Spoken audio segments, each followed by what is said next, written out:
পৃথিবীর সবচেয়ে মনোবিজ্ঞানী হচ্ছেন মা, যিনি মুখে বলার আগেই মনের সব কথা বুঝে নেন। এই স্লোগানকে সামনে রেখে দিনাজপুরের নবাবগঞ্জ হাই স্কুল মাঠ সংলগ্ন মেধা প্লাস কোচিং সেন্টারে শিক্ষার্থীদের প্রতিযোগিতামূলক লেখাপড়া, নৈতিকতা ও শিক্ষার গুণগত মান উন্নয়নের লক্ষ্যে অভিভাবক সমাবেশ ও মতবিনিময় সভা অনুষ্ঠিত হয়েছে।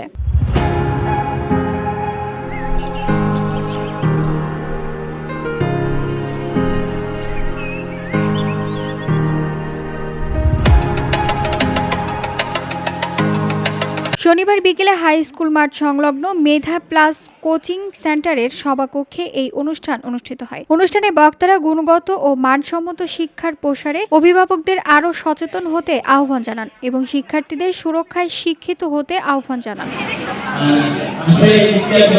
বক্তারা আরও বলেন, শিক্ষার গুণগত মান বৃদ্ধির জন্য সকলের মধ্যে স্বচ্ছতা ও বিশ্বাস গড়ে তোলা জরুরি। আমরা শিক্ষকদের প্রশিক্ষণ, মনিটরিং এবং অভিভাবকদের সঙ্গে নিয়মিত মতবিনিময়ের মাধ্যমে শিক্ষার পরিবেশ উন্নয়নের কাজ করে যাচ্ছি।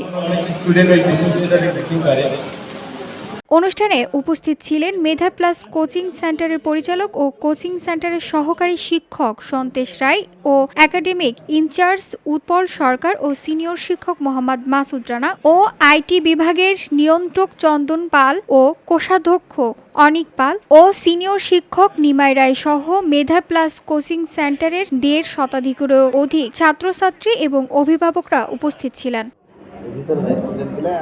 VOD Bangla news desk.